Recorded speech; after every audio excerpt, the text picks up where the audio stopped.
आज के जो हमारे गेस्ट हैं, जो देश को समझते हैं, एयरफोर्स को समझते हैं, एजुकेशन को समझते हैं, उन्होंने भारत को नई ऊंचाइयों पर पहुंचाने का काम किया है। जी हाँ, आज हमारे गेस्ट हैं air vice marshal Shri Rajiv sir. Rajiv sir, आपका आने के लिए बहुत बहुत धन्यवाद। मेरा सफर। एक बार आप अपनी जर्नी को बहुत छोटा करके बताइए सर। मैं रहने वाला हूँ यूपी के एक बहुत छोटे शहर का, जिसका नाम है हाथरस, जहाँ मैंने अपनी इनिशियल स्कूलिंग की। Then I joined Indian air force in 1989। तो एक बार आप थोड़ा सा बताएं सर कि कैसे एयरफोर्स का रोल बहुत महत्वपूर्ण हो जाता है देश के लिए। स्पीड का बड़ा महत्व होता है, तो जब एयरफोर्स का नाम लेते हैं, हवाई का नाम लेते हैं, तो इट इज द स्पीड। जो आपके अंदर का डिसिप्लिन था, उन्होंने कहाँ तक आपको आपके लाइफ में फ्रेम करने में मदद की? Educational discipline was part of the family. AVM तक जाना कौन ज्यादा प्राउड फील करता है? मेरी पत्नी जो है खुद एयरफोर्स बैकग्राउंड से हैं, तो उनको बड़ा प्राउड है इस बात का। आर्मी, नेवी और एयरफोर्स, आपको दोबारा से चुनने का मौका मिले, कुछ बदलना चाहेंगे? नहीं। क्यों? एयरफोर्स मेरे अंदर बस गई, अब मैं उस पर कोई रंग चढ़ाना चाहता हूँ। कैसे हम एयरफोर्स तक पहुंच सकते हैं और सिलेक्शन प्रोसेस क्या है? एयरफोर्स में आने के लिए मल्टीपल चैनल्स हैं, both as an officer as well as an airman. Sir, आपने इंडियन एयरफोर्स को बदलते हुए देखा है। ऐसा कौन सा मिशन या डिसीजन था जब आपको एक ऑफिसर ही नहीं, एक इंसान के तौर पर भी उसने आपको बदल दिया? कुछ मुद्दे ऐसे थे जो कई सालों से लंबित थे, वो कई वर्षों से लंबित थे। मैंने कहा, अगर मैं ही कुछ नहीं कर पाऊंगा तो करेगा कौन? सर्विस के दौरान डिसेबिलिटी फेस करते हैं। सबसे पहले तो फौज बड़ी क्लियर है, डिसेबल आदमी को निकालती है। किस तरह से पर्सन्स विद डिसेबिलिटी के साथ बिहेव करें? अगर हर आदमी अपने मन में एक एम्पैथी ले आए, अपना नजरिया थोड़ा चेंज कर ले, आई थिंक इतना काफी। क्या आपको लगता है कि मैं एक्टर बड़ा अच्छा हूँ? नेगोशिएशन में अच्छा हूँ। तो सर, सबसे ज्यादा नेगोशिएट वाइफ को करते हैं? सर, कुछ चीजें तो नॉन नेगोशिएटेड में रहती हैं सर। अच्छा जी। वहां तक हमारी हिम्मत पहुंचती नहीं है sir.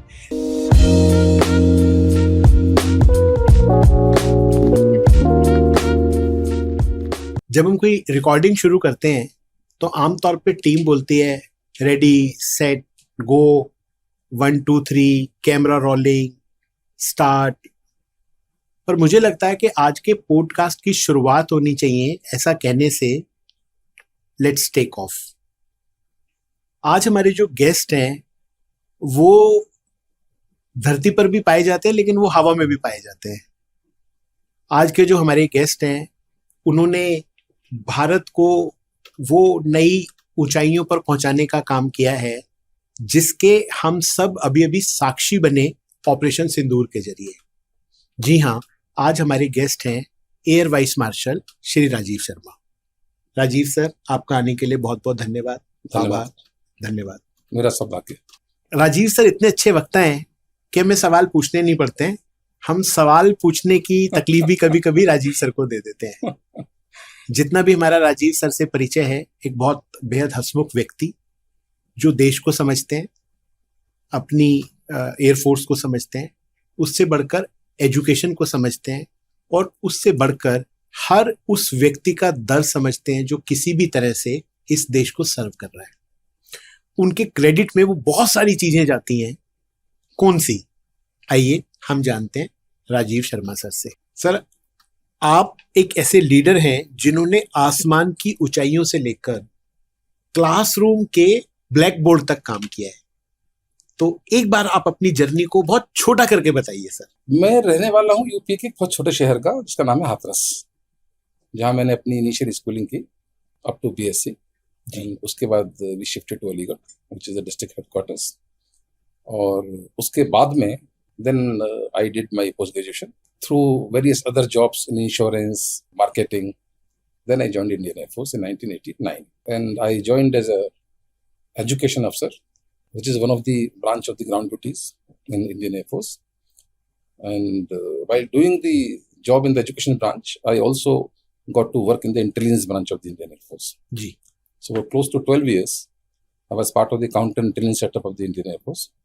So I am among those few people जिन्होंने एजुकेशन में भी काम किया, एडमिनिस्ट्रेशन में भी काम किया और साथ साथ इंटेलिजेंस में भी काम किया।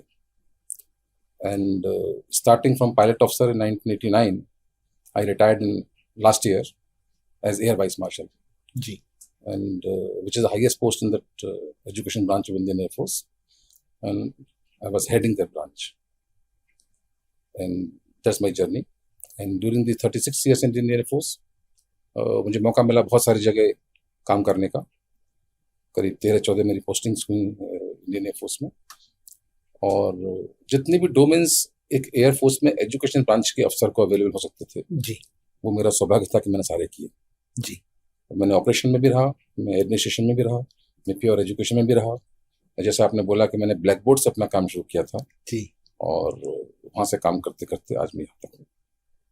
सर थोड़ा सा आप एयरफोर्स के बारे में बताएं, क्योंकि हम लोग बेस फोर्स के बारे में तो बहुत ज़्यादा जानते हैं। हम लोग कर्नल, हमारी फिल्में भी जो है ना वो हमें वो वाले सारे पोस्ट ज़्यादा दिखाते हैं और ये वाले पोस्ट थोड़े कम दिखाते हैं। बहुत अभी चुनिंदा तो कुछ फिल्में आई हैं। तो एक बार आप थोड़ा सा बताएं सर कि कैसे एयरफोर्स का रोल बहुत महत्वपूर्ण हो जाता है किसी एक देश के लिए। देखिए, एयरफोर्स का जो जैसे नाम आता है एयरफोर्स का, तो आप ये मान के चलिए कि एयरफोर्स के साथ साथ 3-4 वर्ड साथ में शामिल हो जाते हैं। Very potent force. जी जब आप कोई भी लड़ाई लड़ते हैं तो लड़ाई में स्पीड का बड़ा महत्व होता है। जी तो जब एयरफोर्स का नाम लेते हैं, हवाई का नाम लेते हैं, तो it is the speed, and then it is the spectrum, कितना ज्यादा स्पेक्ट्रम आप कवर करते हैं। जी और आज की जो हमारी एयरफोर्स है वो तो 4th largest air force in the world है, जी among the most potent air forces in the world है।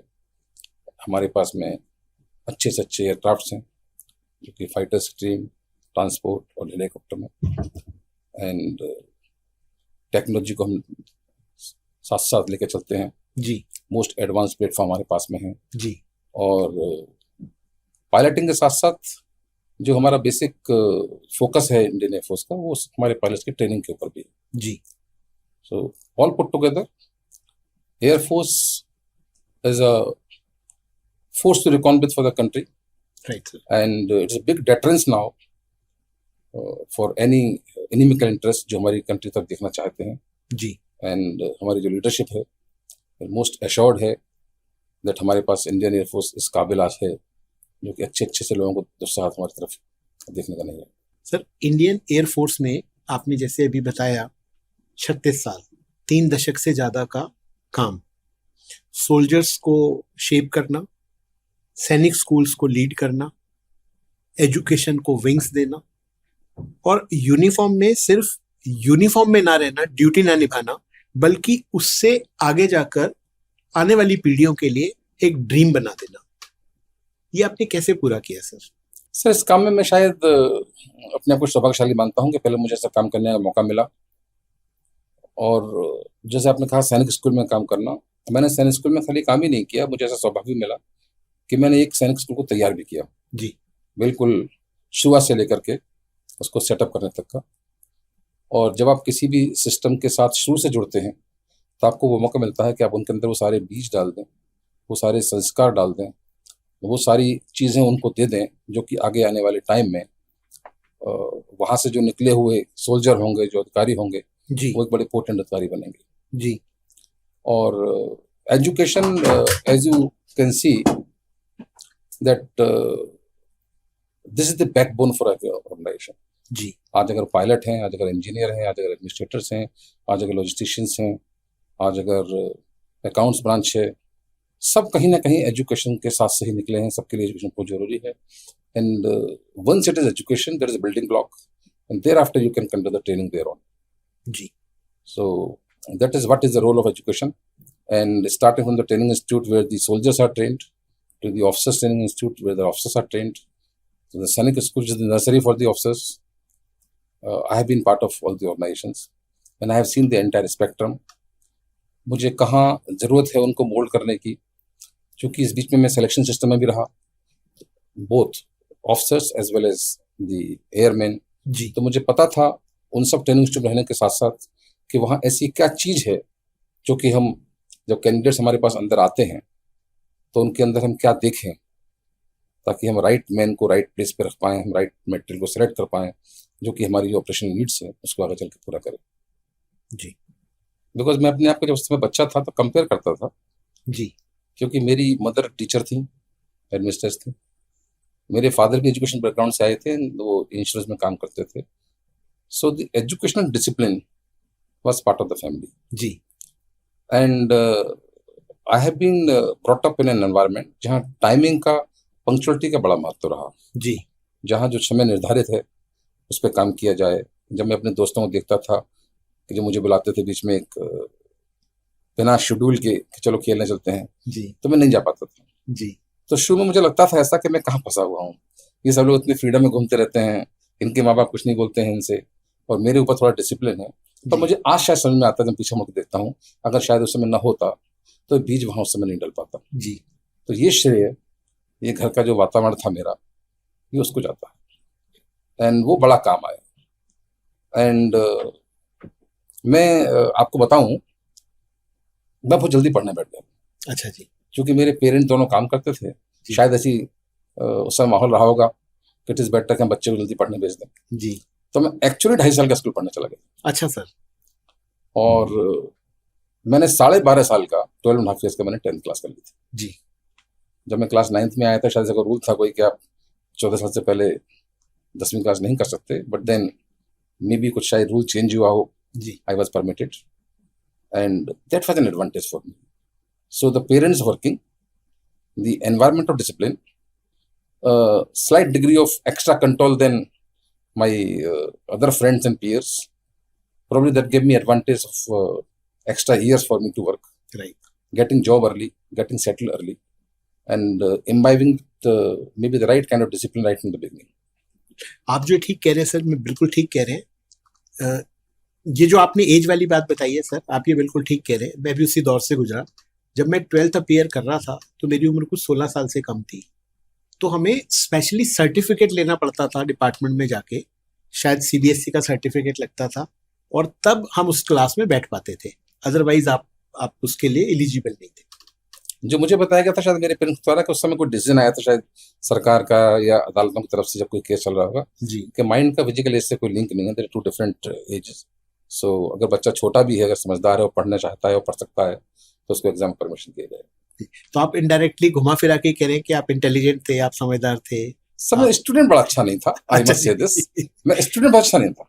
अगर हम देखें स्टूडेंट, तो स्टूडेंट माने स्टूडियस, जो स्टडी करता है, वो शायद मैं ऐसा नहीं था, बट मैं लर्नर तो था, लर्न करता था। सर, हम टिपिकली इंडियन फैमिली में अभी भी जब बच्चा जन्म लेता है तो माँ बाप अपनी आशाएं बच्चे के ऊपर ट्रांसफर कर देते हैं।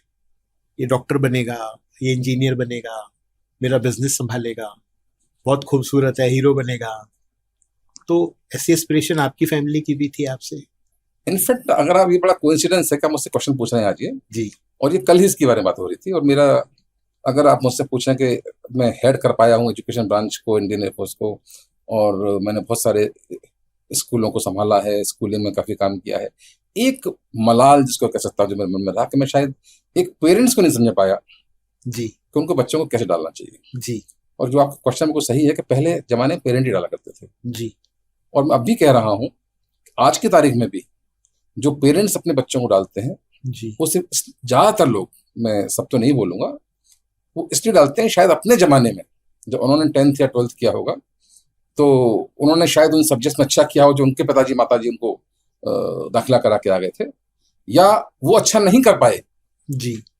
तो मन में उनके में एक टीस है, एक मलाल है, तो वो चाहते हैं कि मैं अब दोबारा से वो जीवन जीऊं और वो अपनी जो आकांक्षाएं पूरा करूं अपने बच्चों के थ्रू, जो मैं नहीं कर पाया था। जी।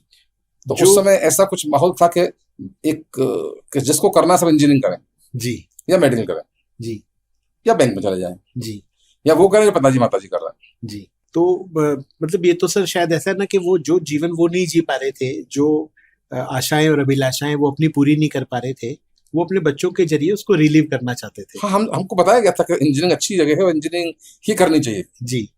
और जब मुझे पता नहीं मैंने 9th क्लास में सब्जेक्ट कैसे लिया था, और मैं चाहता हूँ इसीलिए कि आज के बच्चों के लिए और आज के पेरेंट्स के लिए भी, कि वो चीजें हम पेरेंट्स को बच्चों के साथ मिलकर डिस्कस करनी चाहिए कि उसका रुझान कहाँ है। जी। पहले रुझान शायद कोई नहीं देखता था। ये जो आजकल एक साइकोमेट्रिक एनालिसिस चल रही है, जो हमारे एक एप्टीट्यूड टेस्ट कर रहे हैं, ये कहीं एक इस दिशा में अच्छा कदम है, जहाँ एक एक्सपर्ट एजेंसीज हैं जो ये पता कर पाती हैं कि किस बच्चे का रुझान कहाँ है। और मैंने भी इंजीनियरिंग में दाखिला लिया था, जी, जो कि एक चीज जाके बड़ी इंटरेस्टिंग कहानी, मैंने छोड़ दिया फिर। ओके। और मेरे माता पिता को पता नहीं आज तक, आज सुन रहे होंगे मुझे वो, जी। कि मैंने क्यों छोड़ा था वो, और शायद सही डिसीजन था छोड़ दिया मैंने, क्योंकि वो शायद मेरी कॉलिंग नहीं थी। जी। मैं शायद उसमें उतना अच्छा नहीं कर पाता, या मैं उतना खुश नहीं रह पाता जो मैं बाद में अपनी जो रास्ता नया मिला मुझे, उसमें काम कर पाया। सर, एयरफोर्स में एवीएम तक जाना एयर फोर्स मार्शल तक जाना, मतलब कौन ज्यादा प्राउड फील करता है, पेरेंट्स, वाइफ, दोस्त या बच्चे? सब लोग। ज्यादा कौन फील करता है, पेरेंट्स, वाइफ, फैमिली? मेरे केस में सच बताऊं तो तीनों ही हैं, जी। क्योंकि पेरेंट्स मेरे नॉन डिफेंस नहीं, बैकग्राउंड लेकिन ना हमारी टीम इसको डिप्लोमेटिक आंसर मान के ना, मतलब पेरेंट्स ज्यादा ज्यादा पेरेंट्स कौन को करता पता ही नहीं है कि एयर वाइस मार्शल क्या होता है। है? अच्छा, ठीक है उनको सिर्फ ये पता होता है कि हाँ, कोई हाई रैंकिंग पोजीशन है। राइट जी। शायद वो अगर डिफेंस सर्विस में होते तो वो शायद उसको अच्छा अप्रिशिएट कर पाते। तो उनको पता है कि मेरा बेटा बहुत कोई बड़ा अफसर है जी। और शायद अपने डिपार्टमेंट का हेड है। अच्छा जी। और चूंकि दोनों एजुकेशन डिपार्टमेंट में थे तो उनको लगता है कि कुछ एजुकेशन का जो भी हाईएस्ट पोस्ट होते हैं उन्होंने वो काम किया जी। तो जो उनके अपने जमाने के कोई सीनियर होते होंगे तो उनसे वो कोरिलेट कर सकते हैं। मेरी पत्नी जो है खुद एयरफोर्स बैकग्राउंड से हैं तो उनको बड़ा प्राउड है इस बात का। और बच्चे तो, मेरा बेटा भी आर्मी में है तो वो समझता है कि 2 स्टार की पोजीशन क्या होती है, major general equivalent air vice marshal. और बेटी तो खुद भी फौज में आना चाहती है। जी। तो पेरेंट्स को चूंकि पता नहीं है, बट वो बड़े प्राउड इसलिए है कि मेरा बेटा बड़ा अफसर है। उनके लिए वो एयर वाइस मार्शल हो या एयर मार्शल हो या ग्रुप कैप्टन हो, उससे अंतर नहीं पड़ता उनको, क्योंकि वो रैंक को उनको कस्टम नहीं है, बट उनको ये पता है कि हाँ ये अफसर है। तो जो क्वेश्चन में एयर वाइस मार्शल पूछा है जी। तो एयर वाइस मार्शल में तो पत्नी और बच्चे ज्यादा प्राउड फील करते हैं जी। ऐसे ही फ्रेंड्स का सवाल है, जो फ्रेंड्स मेरे सर्विस के हैं जी। अब उसमें तो थोड़ा कॉम्पिटिटिव फीलिंग भी आती है, तो बहुत से लोग तो सामने दिखाने को बोलते हैं भाई बहुत प्राउड और बहुत से वाकई में फील करते हैं प्राउड है जी। क्योंकि उसमें ज्यादा कॉम्पिटिटिव होते हैं। एंड जो मेरे फ्रेंड्स हैं जो अदर देन एयरफोर्स हैं उनको भी वही जो पापा में वाली फीलिंग है कि बहुत बड़ा अफसर है। जी। आज से 36 साल पुराने वाले राजीव शर्मा जी को अगर आपने कोई एडवाइस देनी हो तो क्या देंगे? बदलना मत, ऐसे ही रहना। और कैरियर की अगर कोई एडवाइस देनी हो तो? कैरियर का तो मेरा एक एक्रोनिम है जो मैं सबको कहता हूँ जी। शायद मैं आपके दर्शकों को बता दूं आज में जी। कि करियर के तो एक ही मंत्र है मेरा, IPO। और IPO बिजनेस टर्म में इनिशियल पब्लिक ऑफर नहीं है, ये एक वर्ड है। इंटीग्रिटी, पैशन एंड ऑप्टिमिज्म, जी। ये 3 हैं और तीनों चलती रहनी चाहिए। ये मैं तब भी मानता था जब मैं पढ़ाई खत्म की थी, शायद मेरे पेरेंट्स को देखता था मैं। और integrity is doing right things when nobody is watching you. Passion, it feels the purpose. जी। And optimism, you can not do anything without it. हम 3 क्वालिटी हैं जो पहले भी मैंने तब से नर्चर कर रहा हूँ इस बात के बारे में, और ये मेंटेन है। IPO को सर ने एक नई परिभाषा दी है। हम सब भी मिलकर अपना अपना IPO ढूंढें, अपनी लाइफ का IPO ढूंढें, अपनी हैप्पीनेस का IPO ढूंढें, अपने बिजनेसेस में सफलता के लिए अगर हम अपना IPO ढूंढें तो डेफिनेटली हम सर की इस बात को बेहतर से कोरिलेट कर पाएंगे और समझ पाएंगे। Integrity, passion, optimism. सर मेरे लिए शायद बिजनेस में इंटीग्रिटी का मतलब हो सकता है कि कैसे मैं अपने प्रोडक्ट को ईमानदार रखूं और अपने फ्रेंचाइजी तक लेकर जाऊं। मेरे लिए शायद पैशन का मतलब हो सकता है कि मैं खुद खुश रहने के लिए 12 घंटे काम करूं और मेरी टीम को पैशन रहे कि वो देश को पढ़ाने का काम करती है। और मेरे लिए ओ से शायद मायने हो सकते हैं कि मेरी ऑफरिंग्स इतनी अच्छी हो कि मेरे कॉम्पिटिटर मुझसे डरे। तो इसलिए मैंने ये रिक्वेस्ट की पॉडकास्ट के जरिए कि हम सब अपने अपने IPO तलाशते हैं। बिल्कुल।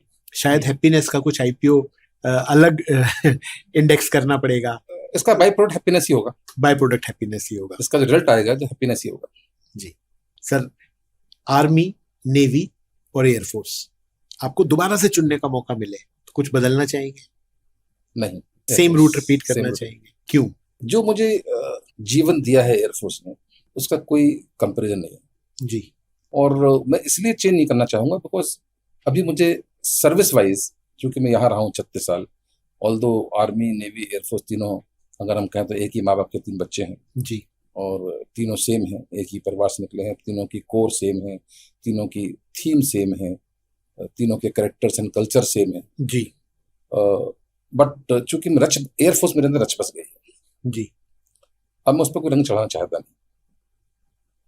ऐसा नहीं है कि नेवी खराब है या नेवी से कमतर है या आर्मी कम है या मुझे और देखना है जी। तो वहां भी जाऊंगा, तीनों मिलेंगे, वो चीज थी वही मिलेगी, कैरेक्टर मेरा वही बिल्डअप होगा। राइट। लेकिन मैं एयरफोर्स रच बस गया है सर, वायुसेना का नाम पढ़ते ही, सुनते ही और देखते ही कुछ तो होता है अंदर, उससे अपने आप को रिलेट कर पाता हूँ। हर NDA कैंडिडेट की लाइफ में एक ऐसा टफ दिन आता है जब वो कहता है यार बस अब और नहीं।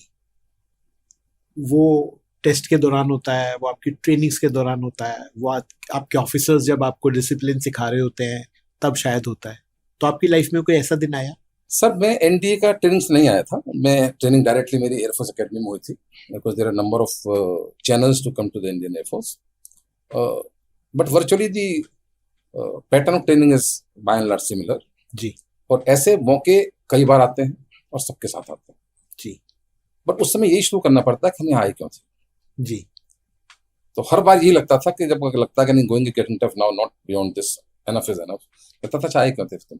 जी और जब आधी जर्नी कर पाते हैं लगता है अगर वापस भी जाएंगे, दोबारा शुरू करेंगे तो आधी वापस जानी पड़ेगी। जी so better to go with this, withstand this, because ultimately the fruit is going to be sweeter. Right. और आपको लगता है सर ऐसे में पीयर ग्रुप बहुत मदद करता है या आपका ऑफिसर मदद करता है?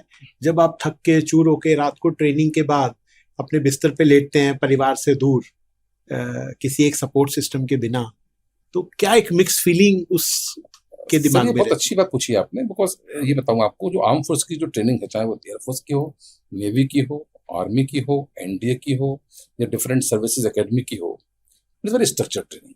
राइट। और जो ट्रेनिंग है वो आपको ट्रांसफॉर्म करने के लिए है, वो पनिश करने के लिए नहीं। बिल्कुल ठीक है। तो जो हमारे वहाँ इंस्ट्रक्टर्स हैं, चाहे वो ऑफिसर्स हों चाहे वो नॉन ऑफिसर्स हों, वो वहाँ आपको मोल्ड करने बैठे हुए हैं। जी। वो आपको सबको एक ही सांचे में लाने को बैठे हुए, जब प्रोडक्ट बाहर निकले जी सबकी क्वालिटी एक ही हो। जी। तो कोई खराब करने या पनिश करने तो बैठा ही नहीं है। इसीलिए when the training is over on a particular day in the evening, you all sit together, even the instructors join you sometimes, the non officers instructor also they come and they sit with you, they understand you, you talk to them जी। And they motivate you, because उनका एक काम है हमको mould करना। Right. हम सब different environment से आए हैं, हम डिफरेंट जीन से आए हैं, हम सबका डिफरेंट विल पावर का लेवल है जी। हम सबकी पढ़ाई अलग अलग थी, हम सबकी सोच अलग अलग थी। उन सब लोगों को इतनी डाइवर्सिटीज को एक साथ लाना, उसमें टाइम तो लगता है, किसी को ज्यादा प्रेशर डालना पड़ता है, किसी को कम में काम मिल जाता है, और एट द एंड वो बताते भी इस बात के बारे में कि भाई वी आर स्ट्रक्चर। सर आप इवन हमारे सीनियर्स हमको सिखाते हैं। जी। ये बड़ा अच्छी बात है, जिसको हम बाहर ये बोले कि जो कॉलेजेस में या होता है, इंजीनियरिंग कॉलेज में, मेडिकल में रैगिंग हो सकती है वो, जी। और हमारे यहाँ जो टफनिंग होती है, जो हमारे यहाँ ट्रेनिंग होती है, वो साथ साथ हमारे सीनियर्स कराते हैं। एंड हमारे ये मान के चलिए 36 साल तो मुझे हो गए हैं, और मेरे ऊपर के कोर्सेज, मेरे नीचे के कोर्सेज, जूनियर कोर्सेज हैं, आज तक कभी कोई इल फीलिंग आई नहीं। जी। मतलब इतना टफ ट्रेनिंग हमको देते थे, हमको दौड़ाते थे, हमको उस टफ एनवायरनमेंट से गुजरे हैं, लेकिन हमें किसी के बारे में इल फीलिंग नहीं है आज तक। सबसे अच्छे हमारे दोस्त हैं, और सबसे अच्छी बॉन्डिंग जो होती है सर्विसेज में, जी। वो अपने से इमीडिएट सीनियर कोर्स की होती है, अपने से इमीडिएट जूनियर कोर्स की होती है। जी। ये ऐसा मतलब यहाँ ट्रेनिंग्स में बहुत ज्यादा होता है, स्कूल्स कॉलेजेस में ऐसा बहुत कम होता है कंपैरेटिवली, अब होने लगा है। राजीव सर, चूंकि आज आप हमारे साथ हैं तो हम आपके आने का कुछ थोड़ा सा अलग फायदा भी लेने की कोशिश करेंगे। कुछ सिलेक्शन प्रोसेस के बारे में बताएं कि कैसे हम एयरफोर्स तक पहुंच सकते हैं और सिलेक्शन प्रोसेस क्या है? एयरफोर्स में आने के लिए मल्टीपल चैनल्स हैं, both as an officer as well as an airman. और आजकल हम एयरमैन की जगह जो भर्ती करते हैं इनिशियल स्टेज है, उनको अग्निवीर बोलते हैं। अग्निवीर, जब से अग्निपथ स्कीम आई है। तो पहले मैं ऑफिसर कवर कर देता हूँ। ऑफिसर्स में आने के लिए 3 मोड है। पहला मोड है क्लास 12th के बाद में जी, जो कि बच्चा एनडीए के थ्रू, चाहे वो सैनिक स्कूल से आए, चाहे वो मिलिट्री स्कूल से आए, चाहे वो आरएएमसी से आए, चाहे वो डायरेक्टली सिविल के स्कूलों से आए, वहां से आकर के वो एक यूपीएससी का एग्जाम होता है जी। जब वो बच्चा 12वीं क्लास में पढ़ता है, उसी भी साल दे सकता है और 12वीं क्लास पास करते समय भी दे सकता है। ठीक है जी। यानी कि 12वीं क्लास में आने पर उसको 2 चांस मिलते हैं, एक सितंबर में और एक शायद अप्रैल में। तो 2 बार एग्जाम दे सकता है उसी समय ही, बाद में भी दे सकता है जब तक उसकी उम्र उसको परमिट करती है। तो वहां से वो एनडीए आ सकता है जी। और एनडीए में 3 साल की ट्रेनिंग करने के बाद में उसने जो भी अपने ऑप्शंस लिए हैं एयरफोर्स में आने के लिए या नेवी में आने के लिए या आर्मी में आने के लिए, उसके हिसाब से उसको उस एकेडमी भेज दिया जाता है फर्दर ट्रेनिंग करने के लिए, और वहां फिर वो 1.5 साल की ट्रेनिंग करते हैं जी। और उसके बाद फिर वो उस सर्विस में अफसर बन जाते हैं। ये एक तरीका है जब बच्चा 12वीं क्लास से ही अंदर आ सकता है। दूसरा तरीका है यूपीएससी के थ्रू ही एक और एग्जाम होता है जो उसको बोलते हैं कंबाइंड डिफेंस सर्विसेज एग्जामिनेशन, जी। CDSE। ताकि जो बच्चे वहां उसमें नहीं आ पाए वो अगली बार आना चाहें तो वो ग्रेजुएशन करने आ सकते हैं। ठीक है जी। यहाँ उसको ग्रेजुएशन करना बहुत जरूरी है। तो वो एक रास्ता वो है। एयरफोर्स में CDS के थ्रू सिर्फ फ्लाइंग में आते हैं। ठीक है जी। सिमिलरली NDA में पहले सिर्फ फ्लाइंग में ही आते थे, अब डिफरेंट ब्रांचेस में और ऐड कर दिए। थोड़ा सा परसेंटेज उनके कैडेट्स को हम डिफरेंट ब्रांच में लेते हैं, चाहे वो टेक्निकल ब्रांचेस हो, चाहे वो एडमिनिस्ट्रेशन ब्रांचेस हो, चाहे वो लॉजिस्टिक ब्रांचेस हो। वो NDA की ब्रांच में से थोड़ा सा अब बच्चे दूसरे ब्रांच में जाते हैं। तीसरा तरीका है जो अगर इन दोनों से ना पाए तो कि ग्राउंड ड्यूटी में आना चाहें या फ्लाइंग में आना चाहें, और उसमें ज्यादातर शॉर्ट सर्विस होता है, वो होता है FCAT, air force common admission test. Okay. जिसमें ग्रेजुएशन के बाद से परमिट हो जाता है वो। ठीक है जी। और उसमें जितनी भी ब्रांचेस हैं एयरफोर्स की वो सब में भर्ती होना उसमें परमिशन है जी। अभी एक latest branch weapon system branch खुली है जी। वो भी उसमें शामिल है, और वो साल में 2 बार एग्जाम होता है। वो भी, ये सारे एग्जाम 2 बार होते हैं, और ये 3 मोड हैं वहां आने के। और जो CDS से आते हैं बच्चे जी, और जो FCAT से आते हैं उनकी ट्रेनिंग 1 साल की होती है। उनकी ट्रेनिंग 1 साल की होती है। और चूंकि वो 12वीं क्लास के बाद आए हैं तो उनकी जो एंट्री एज है थोड़ी अर्ली होती है, और जो CDS के बाद आते हैं उनकी एंट्री एज थोड़ी सी ज्यादा होती है। लेकिन 17.5 साल से लेकर के 25 साल तक की एक रेंज है जो कि इन तीनों मोड्स में आकर के कहीं ना कहीं जो उनको फिट बैठता है वहां से वो एयरफोर्स में भर्ती हो सकते हैं जी, और ट्रेनिंग करने के बाद में वो अपने अफसर बन सकते हैं। Thank you sir. सर, जैसा अभी आपने बताया कि इंडियन एयरफोर्स अभी चौथी सबसे बड़ी फोर्स है वर्ल्ड में, सर इसको नंबर 1 बनने के लिए क्या करना पड़ेगा, और क्या लगता है आपको कितना और समय हमें लगेगा? इस दिशा में कार्य तो बहुत चल रहा है। हमारा जितना बड़ा साइज है हमारे देश का, इतना बड़ा देश है हमारे देश की अपनी ज़रूरतें हैं, हमारे देश की बजट एलोकेशन की रिक्वायरमेंट्स हैं, हम कितना बजट हम रक्षा के ऊपर खर्च कर पाएंगे विज़ा भी द अदर डिपार्टमेंट, ये बहुत सारे फैक्टर्स हैं जो कि डिटरमिन करते हैं कि हम कितनी जल्दी प्रिक्योरमेंट कर पाएंगे अपने वेपन सिस्टम्स का, प्लेटफॉर्म्स का, और हमारी बाकी ज़रूरतों को कितना हम एलोकेट कर पाएंगे बाकी कंट्री के मुकाबले जी। लेकिन जो रेट ऑफ प्रोग्रेस है, ये मैं आपसे कह दूं, ये हमारा बहुत फास्ट है। राइट। और ultimately sir, it is not the number of the aircraft, it is the man और women behind the machine that matters जी। ये उनका जो जज्बा है, जो उनका डिटर्मिनेशन, जो उनका जील है, वो डिफाइन करता है जी। तो आज अगर हम बैठे हैं और हमारे मल्टीपल फ्रंट्स पे जो लोग हैं वो हमारे सारे दोस्त नहीं हैं, बट उनको लेने की हम क्षमता रखते हैं, उनको टेकों की क्षमता रखते हैं। ये क्षमता सिर्फ वेपन सिस्टम से नहीं आती है, ये क्षमता सिर्फ हमारे पास जो प्लेटफॉर्म्स उनसे ही नहीं है, लेकिन जो उनको चलाने वाले जो हमारे जो लोग हैं वो डिटरमिन करते हैं जी। तो इस दिशा में कार्य चल रहा है, और हम जितनी जल्दी जो इस समय के डिस्पेंसेशन का जो एक विजन है कि जितनी जल्दी हम आत्मनिर्भर बन जाएंगे, जितनी जल्दी हमारी दूसरे कंट्री के ऊपर ये जो डिपेंडेंस है कम हो जाएगी जी, उतना ही वो रेट ऑफ प्रोग्रेस बहुत बढ़ जाएगी जी।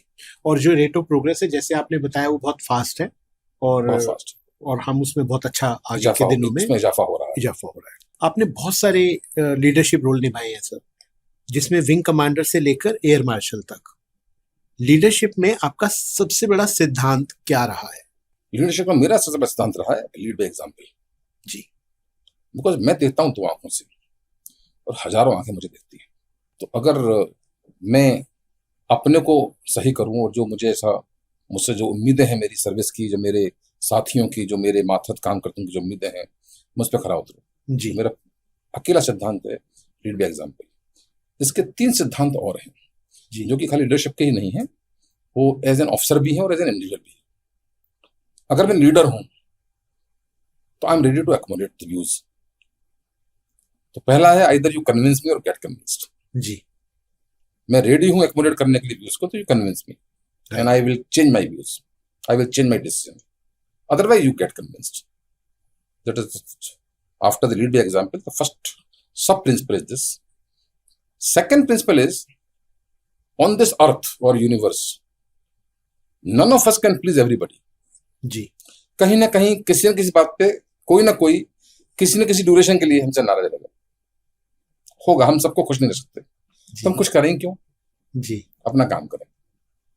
और तीसरा, हमें किसी के पास भी अपनी ड्यूटी न निभाने का, सही तरीके से अपना काम न करने का कोई एक भी वैलिड रीजन नहीं है। जी इनवेल रीजन बहुत है, बहाने बहुत हैं, जी एक भी वेल रीजन नहीं है काम न करने का। जी काम करने के बहुत बहाने हैं, पेट के लिए, इज्जत के लिए, प्रमोशन के लिए, जी लोगों से नजरें बुलाने के लिए। तो यही मेरे प्रिंसिपल रहे। जी अब चूंकि बात चली है, मैं आपको एक बार बताता हूँ। जी, मेरा बताइए। एक मेरा फॉर्मूला भी है, जो शायद दर्शक उसको इम्बाइब करना चाहें। मैंने एक थ्योरी बनाई है, उसको बोलता हूँ मैं सिक्सर थ्योरी। जी, sixer theory, sixer theory generally it is 6R। Right, तो 6R को अच्छा लगता है, क्रिकेट हमारे यहाँ सब लोग फैन हैं, तो सिक्सर बिल्कुल, थ्योरी है। तो उसमें 6R आते हैं। इट इज 6R का मतलब है, पहला R है रिक्वायरमेंट। जी हम सब के लिए, जो एक स्टाफ का आदमी है वो भी, जो सेक्शन का इंचार्ज है वो भी, आप भी, मैं भी, देश के प्रधानमंत्री भी, सर्विसेज के चीफ भी, कोई भी किसी को ले लें आप, देयर इज ए रिक्वायरमेंट। पहला आर इज रिक्वायरमेंट। किसी चीज की रिक्वायरमेंट है, there is a felt need. जी जिस काम के लिए कोई सिस्टम बनाया हुआ है, तो पहला R is requirement. There is requirement is defined. School चलाना है तो शिक्षा देना रिक्वायरमेंट है। जी फौज चलानी है, देश को सुरक्षा देना रिक्वायरमेंट है। प्रधानमंत्री को देश चलाना है, देश चलाने की रिक्वायरमेंट है। तो पहला R is requirement. Second R is responsibility. somebody got to be given responsibility। उनके पुराने कार्य के ऊपर, उनके अपने अनुभव के आधार पर, उनकी शिक्षा के आधार पर, इन सब के ऊपर उनको एक जिम्मेदारी दी गई। तो second is responsibility. Third R is resource. जी कोई अपनी जेब से पैसा नहीं लगा रहा है। जो सिस्टम है, उस सिस्टम के रिसोर्स निर्धारित किए गए। ये तीन गिवन है सर, जी रिक्वायरमेंट, रेस्पॉन्सिबिलिटी एंड रिसोर्सेज। तीन गिवन है, एक क्रिएट करना है अंदर से, वो है रिजॉल्व। राइट, अगर हमने अंदर से जॉब ले लिया कि हमें इस काम को करना है, आज मैं लीडर हूं, मेरी रेस्पॉन्सिबिलिटी है और ये मेरी जिम्मेदारी है कि इस कार्य को मैं करूं और अपने साथ के लोगों से कराऊं, और जिस तरह मुझसे बताया गया ऐसे ही कराऊं, जिस तरह इसको करना चाहिए ऐसे कराऊं। जी तो 3 given and 4th created from with in. अगर ये 4 आर क्लियर हो गए तो 5वां आर अपने आप आ जाएगा, वो है रिजल्ट। जी result is bound to come. अगर ये 5 आर हैं तो 6वां आर भी होगा, वो है यू विल स्टे रिलेवेंट। तो आपकी जो संपर्क प्रासंगिकता है वो मान जाएगी। तो सिक्सर थ्योरी है एक मेरी ये, जी इस पे मैं चलता रहता हूँ। जी। तो हमारे सभी सुनने वाले व्यूअर्स को और दर्शकों को शायद ये सिक्सर एक राइट डाउन नोट की तरह लेना चाहिए, जब वो इस पर अपने नोट्स बनाएं और देखें।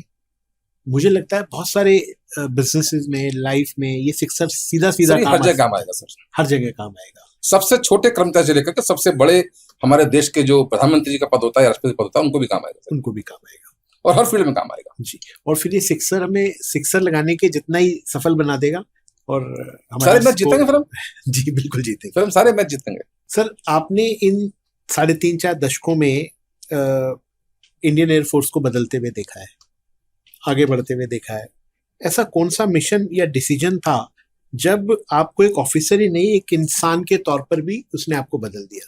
सर 2-3 इंसिडेंट ऐसे हुए। जब मैं सैनिक स्कूल पहुंचा, जी मैं जब ग्रुप कैप्टन था, तो उसके दारोमदार मुझे मिला। तो पेरेंट्स जब स्कूल में आते थे बच्चों को लेकर के, तो और बड़े गरीब घर के पेरेंट्स भी आया करते थे। सैनिक स्कूल का जो एक सिस्टम है वो ऐसा है कि one of the aim of the Sainik school, objective of the Sainik school is जी bring the public school education within the reach of the common man. Common man के रीच में वो पब्लिक स्कूल की एजुकेशन आ जाए। तो even गरीब से गरीब आदमी, इस सरकार ने बड़ा अच्छा सिस्टम बनाया है जो कि अपने बच्चे के लिए एस्पायर कर सकता है कि उसको अच्छी शिक्षा दे। जी और जब वो आया और पैसा नहीं था, उसने अपनी पगड़ी उतार के मेरे पैर में रख दी। और वो जो स्कूल था, वो हर स्कूल के थोड़े बहुत प्लसेस माइनस होते हैं। वहाँ थोड़ा सा एक एटीट्यूड था कि पेरेंट्स को थोड़ा सा, बच्चा पढ़ा लिया हमने, हमारा काम खत्म हो गया। और जब मैं पहुंचा तो मैं कहता था भाई, पेरेंट्स को आप एक स्टेक होल्डर है, मेजर स्टेक होल्डर है। वो अपने बच्चे को आपको दे के जा रहा है, फीस तो बेचारा कितनी दे पा रहा है, वो सरकार भी उसको वजीफा देती है। उसकी आशाएं और अपेक्षाओं पर पूरा उतरो। लेकिन जब वो पगड़ी रख के पैर पर रख गया, बोला साहब ये बच्चा आपका है, मेरा नहीं है। अगर मुझे ही पढ़ाना होता तो मुझे खुद पढ़ना होता, पहले मेरे नहीं पढ़ा पाया, मैं चाहता हूँ बच्चा पढ़े। आई थिंक वो एक पल था जब किसी ने अपनी पगड़ी उतार के पैर में रखी, तो मुझे लगा कि नहीं यार, मेरा जिम्मेदारी बनती है कि मैं इसकी बातों पर खरा उतरूं।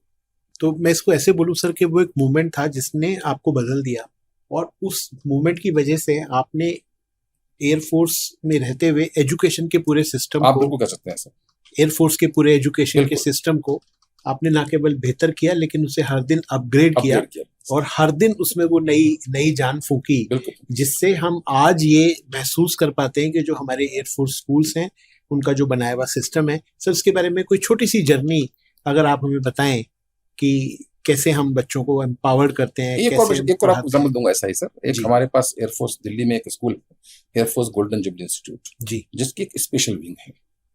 जो हमारे चीफ थे बीच में, उनकी जो पत्नी होती हैं वो हमारी एक संस्था और चलाती हैं, वो होता है that air force family welfare association, right परिवार कल्याण संस्था है। तो ये दिसंबर 23 की बात है शायद, अगर रिमेंबर करेक्ट।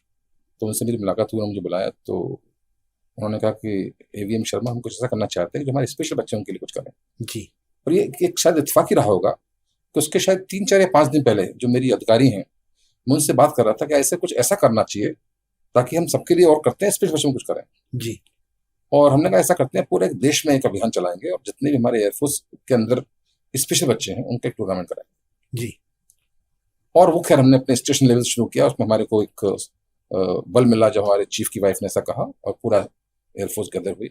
उसको हमने प्लान बनाया, एक डायरेक्टिव निकाला, और स्टेशन जो कि सबसे छोटी फॉर्मेशन होती है डिफेंस में, वहां से जो बच्चे थे, जो कुछ बच्चे एयरफोर्स स्कूल में पढ़ते थे, कुछ बच्चे केंद्रीय विद्यालय में पढ़ते थे, भले ही वो एयरफोर्स के नहीं थे, कुछ बच्चे कहीं नहीं पढ़ते थे लेकिन वो एयरफोर्स के थे, हमने तीनों बच्चों को समाहित करके हमने वहां से टूर्नामेंट कराने शुरू किए। हमने कहा जो भी कुछ कर सकता है या कर सकती है, आप उसको आगे भेजिए।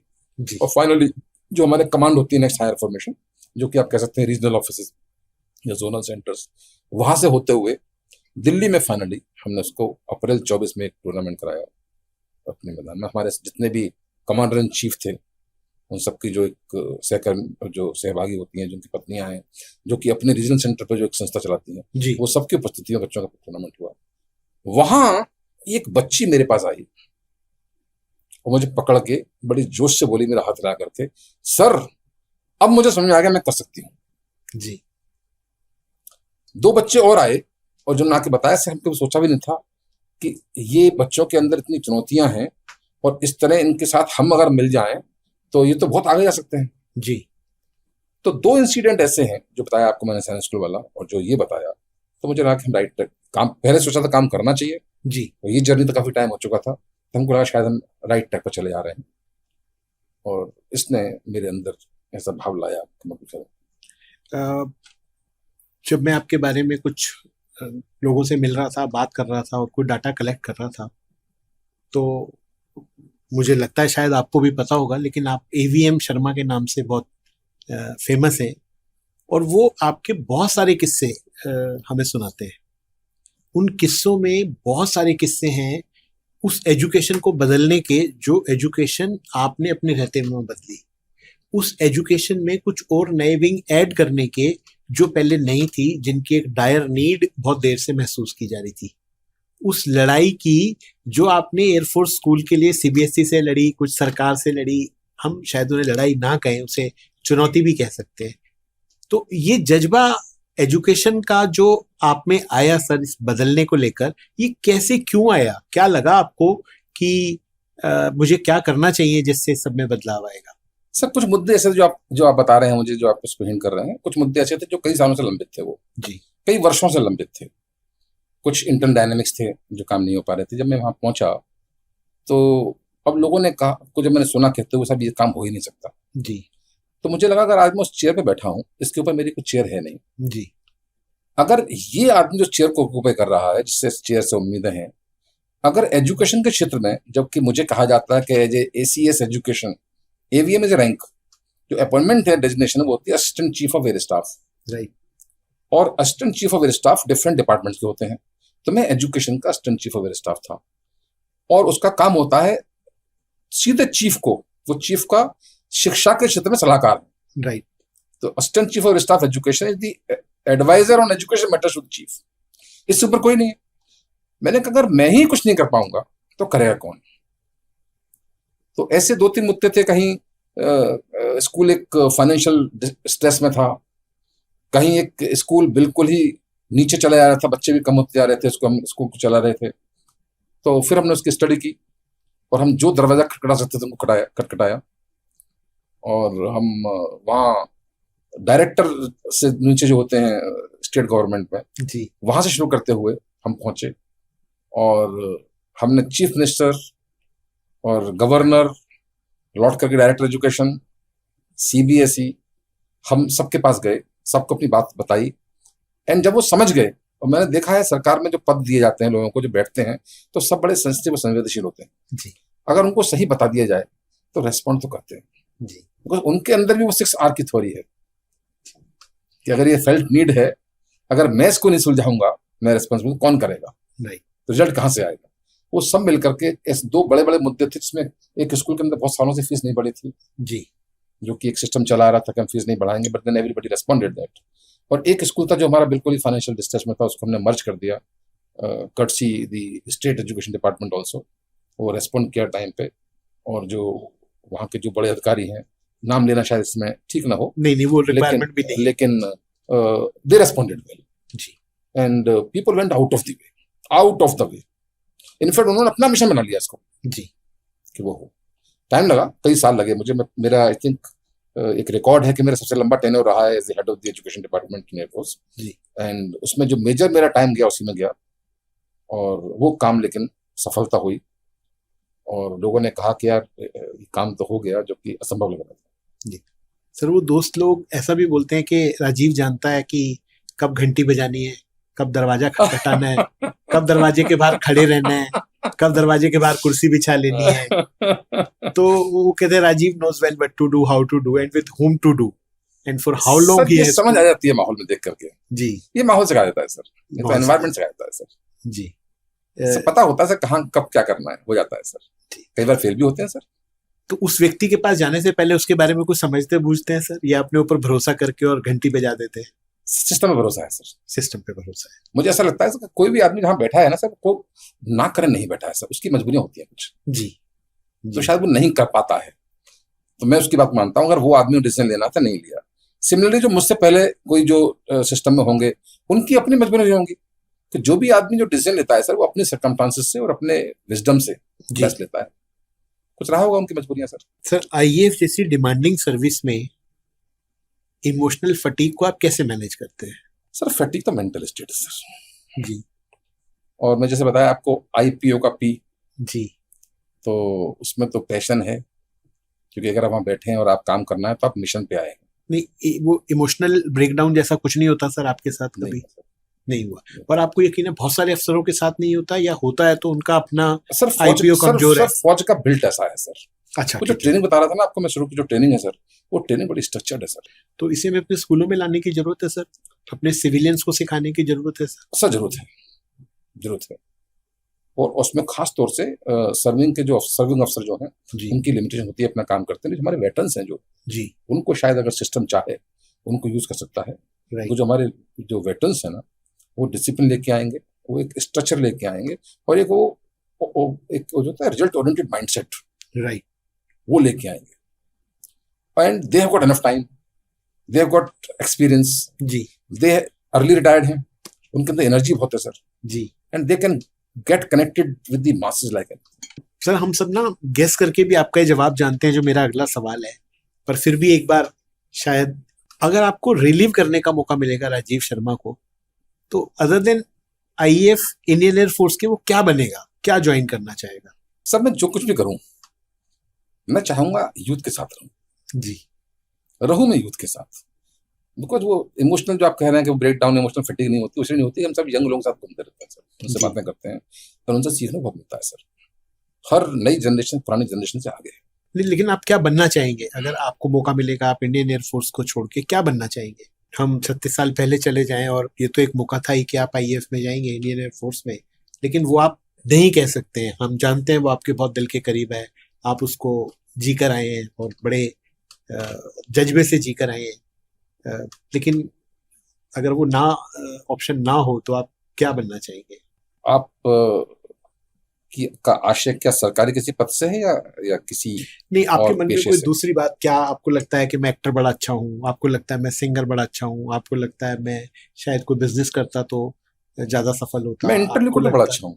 जी मैं इंटरलोक्यूटर बड़ा अच्छा हूँ। राइट मैं जो डिफरेंसेस को खत्म करने होते हैं, उस काम में बड़ा माहिर हूँ। राइट नेगोशिएशन में अच्छा हूँ मैं। नेगोशिएशंस में अच्छे हैं जी। तो सर सबसे ज्यादा नेगोशिएट वाइफ को करते हैं कि बच्चों को सब करते कुछ चीजें तो नॉन नेगोशिएटेड में रहती हैं सर। हैं? अच्छा तो जी। वहां तक हमारी हिम्मत पहुंचती नहीं है सर। जी। But otherwise that way I have been lucky कि मुझे वहां नेगोशिएट करना ही नहीं पड़ता। अच्छा, करना ही नहीं पड़ता। तो अब आपने कैमरे के डर से एकदम से जवाब बदल दिया कि नहीं मैम सर, तक वो तो मैं पहुंचेगा। और सामने भी ऐसे ही कर सकता हूँ, और that way I am lucky. क्या किसी यंग कैडेट ने, अभी के यंग कैडेट ने या पुराने यंग कैडेट ने आपको चैलेंज किया, या आपको लगा कि ये चैलेंज है मेरे लिए, मैं भी इसकी तरह परफॉर्म करूं, मैं भी इसकी तरह बनकर बहुत से हैं दिखूं? सर, जी। बहुत से। मैं कहता भी हूँ, उनसे कहता हूँ जी। कि यार मैं तुम्हारे अंदर खुद को देख रहा हूँ, लेकिन मैं ऐसा था नहीं, तो मैं जी। चाहता हूँ कि मैं ऐसा होता। अच्छा। तो मुझसे बहुत आगे राइट। लगे रहना तुम इस पे। जी। और ऐसा उल्टा भी चैलेंज हुआ, जो कि परफॉर्म नहीं कर पा रहे थे, बट मैंने उसको कहा कि मैं तुम्हारे अंदर अपने आप को देख रहा हूँ और मैं फेल तो हो नहीं सकता, जी। तो तुमको मेरे लिए फेल नहीं होना। एक, जब भी मैं राजीव जी से मिलता हूं तो मुझे एक बात तो बहुत अच्छे से समझ में आती है। कुछ देर के लिए, साल में 2 महीने के लिए राजीव जी को राष्ट्रीय संपत्ति घोषित कर देना चाहिए, और उसमें राजीव सर को कैमरे के सामने बिठाकर, जनता के बीच ले जाकर, बच्चों के साथ बिठाकर, स्कूल कॉलेजेस में मेंटोर के तौर पे ले जाकर, इनके अंदर से वो सब निकाल लेना चाहिए। शायद उसके लिए 2 महीने कम है, पर हाँ, इन सब वो निकाल लेना चाहिए जो इनके अंदर है। इतना सारा पैनापन जो आज भी इस उम्र में, हालांकि अभी उम्र ही क्या है, अपने आप को चैलेंज देने की क्षमता, आपके अंदर के चैलेंज को बाहर लाने की क्षमता, आपको मोटिवेट करने की क्षमता, राजीव सर से आप अगर बांध के, बंदी बना के 2 3 4 6 महीने तक पूछते रहेंगे तो वो कहीं इमोशनली फेल नहीं होंगे। उनके अंदर का ये जो जज्बा है, यही उन्हें इतनी बड़ी पोस्ट तक लेकर जाता है, यही उन्हें इस काबिल बनाता है कि वो हमारे देश की आने वाली पीढ़ियों को पढ़ाएं और उन्हें तैयार करें, हमारे आने वाले इस सारे सिस्टम को वो किसी तरह से लीड करें, इसकी हमें आशा करनी चाहिए। सर, चूंकि हमारी इस डिसेबिलिटी सेक्टर में कुछ काम करने की मन को लेकर हमने ये पॉडकास्ट शुरू किया था। हमारे इस पॉडकास्ट का नाम है सक्षम यात्रा, और यहाँ पर हम पर्सन्स विद डिसेबिलिटी की बात भी करते हैं और उस सब को भी टच करना चाहते हैं, और इस पॉडकास्ट के जरिए सबको कुछ थोड़ी थोड़ी अपने अपने स्तर की घंटी बजाने की कोशिश करते हैं। तो ये मेरा अगला सवाल उसी पे है, जो जवान सर्विस के दौरान डिसेबिलिटी फेस करते हैं, आपके अकॉर्डिंग उनकी पोस्ट रिटायरमेंट डिग्निफाइड प्रोडक्ट कैसे बनाया जाए उनको, और उसके लिए हम लोग क्या काम करते हैं अपनी तीनों फोर्सेस में, ये आपके जरिए आज हम समझना चाहते हैं। सर जो तीनों सर्विस में ही जो इस तरह के चैलेंजिंग सिचुएशन आती हैं, वो बड़ी कॉमन आती है सर। कॉमन है बिकॉज नेचर ऑफ ड्यूटी इस तरह का। चोट लगना स्वाभाविक है, एम्पेयरमेंट होना स्वाभाविक है, डिग्री वेरी कर सकती है। सबसे पहले तो फौज बड़ी क्लियर है कि वो हर डिसेबल आदमी को निकालती नहीं। ऐसे बहुत सारे काम हैं जो कि अगर वो ऑपरेशनली कैपेबल नहीं है करने के लिए, तो उसको हम एडमिनिस्ट्रेटिव रोल में लेते हैं, उसको एडवाइजरी रोल में लेते हैं, उसको ऐसे रोल देते हैं जहाँ उनको जो डिसेबिलिटी उनकी बाधक ना बने। और उसके साथ साथ जब वो पेंशन पे जाते हैं बाद में निकल करके, तो पेंशन भी थोड़ी सी उनको एक्स्ट्रा मिलती है, जिसको हम डिसेबिलिटी पेंशन बोलते हैं, जो कि एक बहुत बड़ा एक सहारा है। किसी भी कीमत पे कंपेंसेट तो नहीं कर पाएगी, लेकिन एक प्रयास जरूर रहता है। लेकिन बहुत से लोग ऐसे भी होते हैं जो कि इस कदर अवस्था में पहुंच जाते हैं कि जहाँ शायद उनके लिए किसी भी रोल में सर्विसेज में काम करना पॉसिबल ना हो, तो उसके लिए रिटायरमेंट दे करके जो हमारा डायरेक्टरेट ऑफ एयर वेटरन है, वो उनको हर संभव सहायता देता है और उनको कहीं ना कहीं उनको ऐसे रोल में स्थापित करने की पूरा प्रयास करता है अपने लहजों से, अपने एफर्ट से, ताकि वो जो सिविल स्टेशन वापस लौट के आए तो अपना एक डिग्निफाइड जीवन जी पाए। जहाँ तक सवाल उनकी, कई बार ऐसा भी होता है कि कुछ लोग अनफॉर्चुनेटली लौट के नहीं आ पाते हैं बैटलफील्ड से, तो उनकी जो फैमिलीज होती हैं, तो उनके लिए भी काफ़ी कुछ तीनों सर्विसेज की संस्थाएं करती हैं। तीनों के जो परिवार कल्याण संस्थाएं जो कि लेडीज चलाती हैं और जो वीर नारी को स्थापित करने के लिए, सहायता देने के लिए, उसकी बहुत सारी अनगिनत स्कीम्स हैं और बच्चों की पढ़ाई के लिए अनगिनत स्कीम्स हैं, ताकि अगर आदमी इस समय नहीं भी हमारे बीच में है जी, तो उसकी एक फैमिली डिग्निटी से जी पाए। सर, अभी आपने बताया कि पर्सन्स विद डिसेबिलिटी के लिए किस किस तरह से काम किया जाता है। तो अभी आप हैं और कैमरे के सामने हैं, आप क्या कहना चाहते हैं भारत देश को कि वो किस तरह से पर्सन्स विद डिसेबिलिटी के साथ बिहेव करे? वो ऐसा क्या करे कि हम सब मिलकर इस एक टैबू को, इस एक प्रॉब्लम को अगर खत्म नहीं कर पाए तो कुछ कम कर पाए? तो आपका ऐसा कोई मैसेज? सर, एक सिंपल एक ह्यूमन क्वालिटी है जो मैं कहता हूँ, और बड़ा छोटा सा टर्म उसको अंग्रेजी में बोलते हैं एम्पैथी। जी अगर हर आदमी अपने मन में एक एम्पैथी ले आए जी, और हर आदमी दूसरे आदमी को इस तरह ट्रीट करे कि जो अपने लिए ट्रीट कराना चाहता है जी और खासतौर से उस आदमी के लिए जो कि डिसेबल है। जी और डिसेबल कोई आदमी अपने आप नहीं होता, कुछ परिस्थितियां ऐसी होती हैं, कुछ सिचुएशन ऐसी बन जाती हैं जहां आदमी या तो डिसेबल हो गया या कई बार तो बाई बर्थ अनफॉर्चुनेटली ऐसा हो जाता है। अगर वो एम्पैथी अगर अंदर पैदा कर ले और अपना नजरिया थोड़ा चेंज कर ले, दृष्टि जिससे देखता है वो देखता रहे, दृष्टिकोण थोड़ा चेंज कर ले, जी, आई थिंक उतना काफी है। बिकॉज जो आदमी डिसेबल है, ये मैं देखा है कि जितने भी लोग कहीं ना कहीं जो भी थोड़ी बहुत चैलेंज होते हैं, कहीं ना कहीं दूसरी क्वालिटी डेवलप हो जाती है उनमें, तो अपने की उनकी जो कोपिंग जो पावर है वो बहुत ज्यादा है।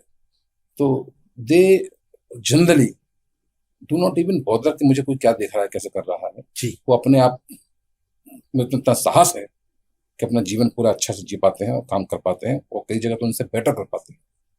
बट जो लोग हैं जो कि डिसेबल नहीं है, उनका नजरिया चेंज होना थोड़ा सा आवश्यक है।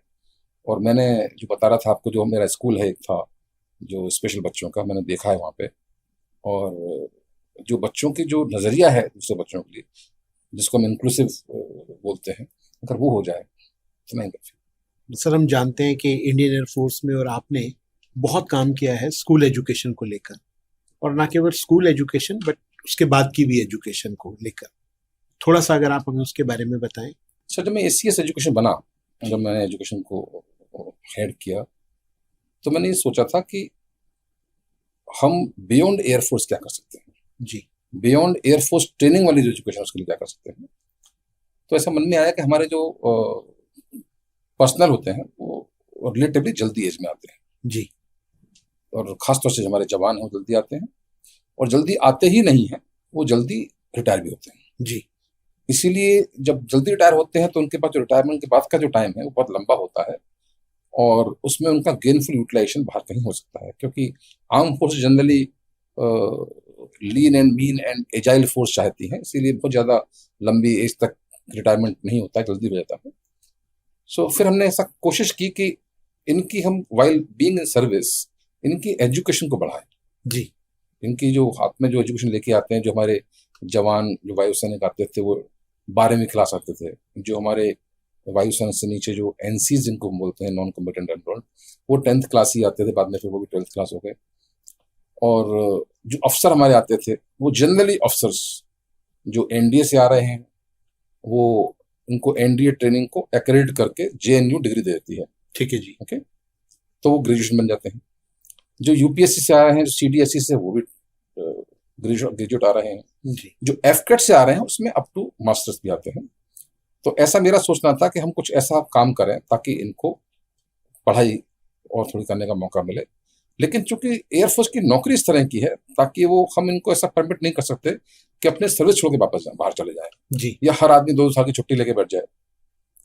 तो उसका तरीका हमने निकाला कि हम तो यूनिवर्सिटीज के पास गए, जी और हमने यूनिवर्सिटीज को समझाया कि ये हमारे पास जो पर्सनल है ये बहुत पढ़े लिखे हैं और प्रैक्टिशनर्स हैं। ये ओनली थिंग प्रैक्टिस तो कर रहे हैं, लेकिन इनके पास डिग्रीज नहीं है। जी तो जब जल्दी रिटायर होंगे तो बाहर इनका जो सेटलमेंट होगा उसमें उतना टाइम लगता है।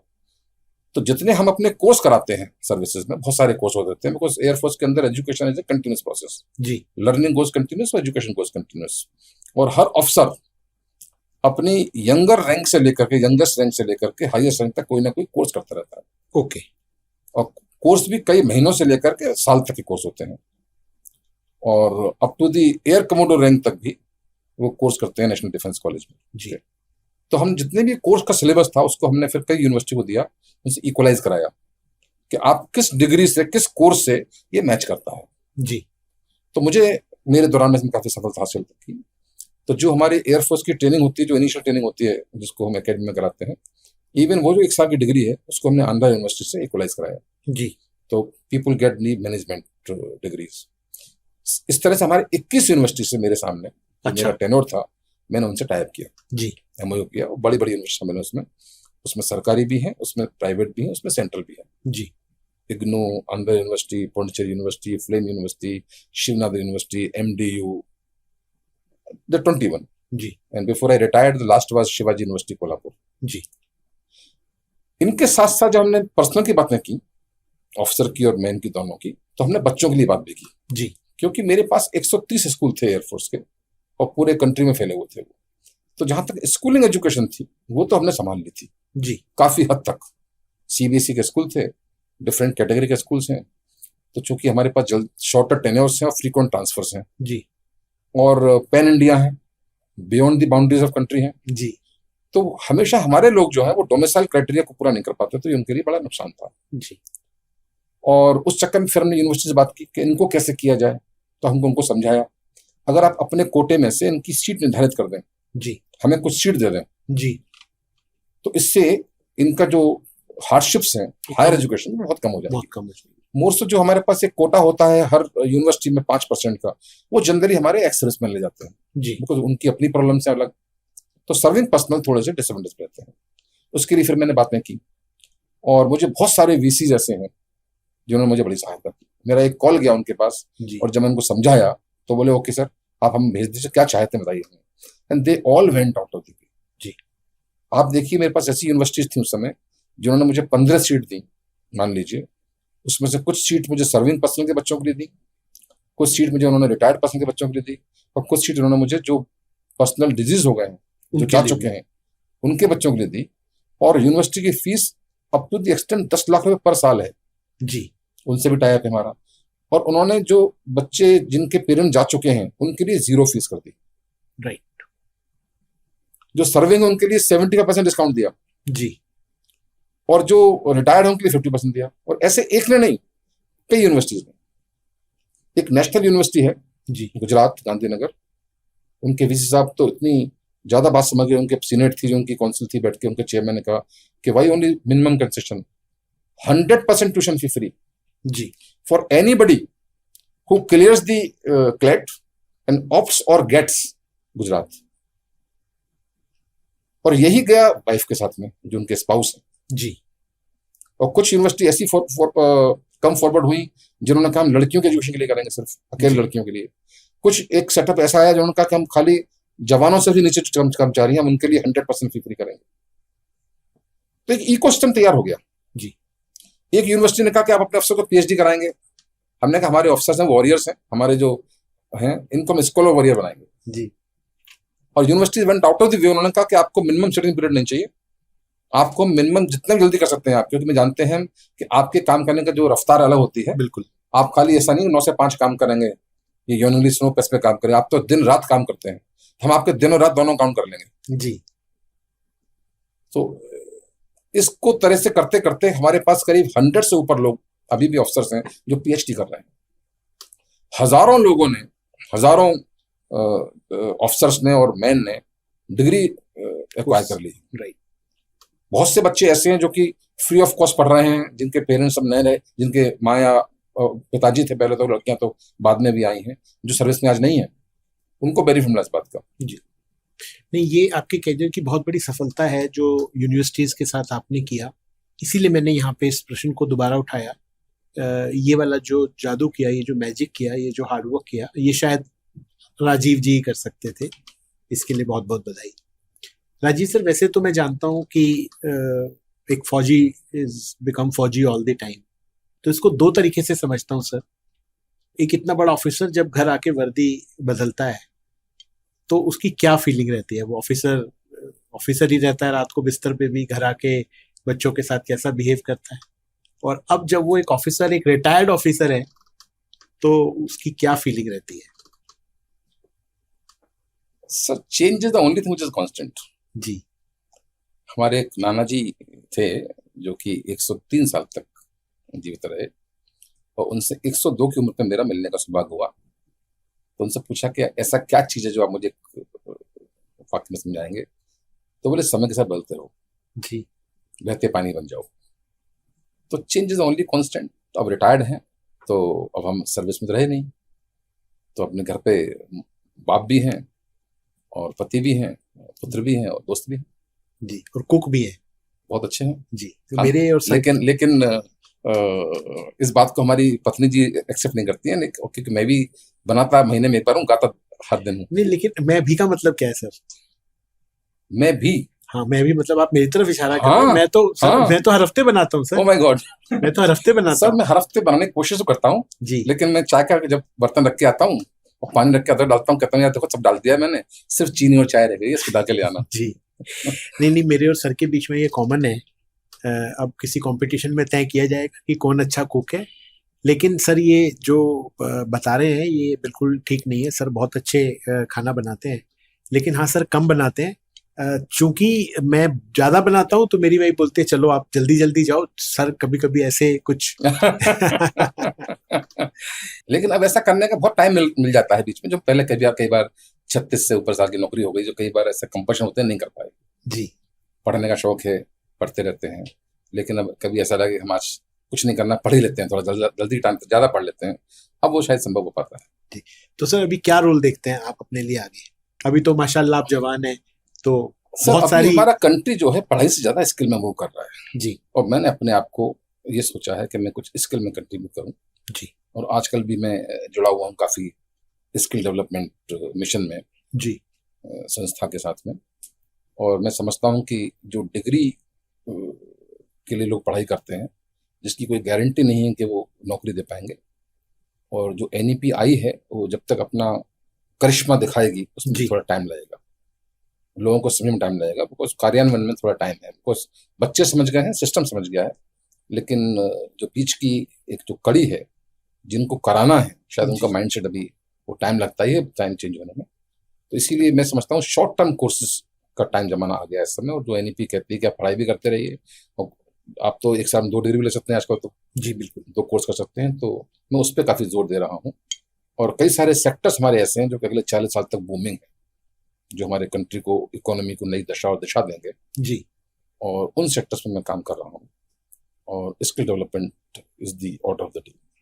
सर आपने स्किल डेवलपमेंट की बात की, तो मैं बोलूंगा कि अगर आपको एक 10 साल के बच्चे को कोई लाइफ स्किल सिखाना हो तो आप क्या सिखाना चाहेंगे? एक एग्जाम्पल होता है मेरे साथ में।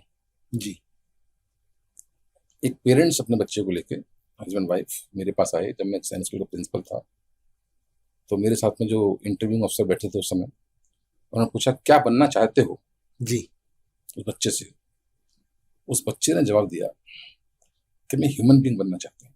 जी और पता नहीं पढ़ के आया था, पढ़ा के लाया गया था, उसको क्या करके लाया गया था।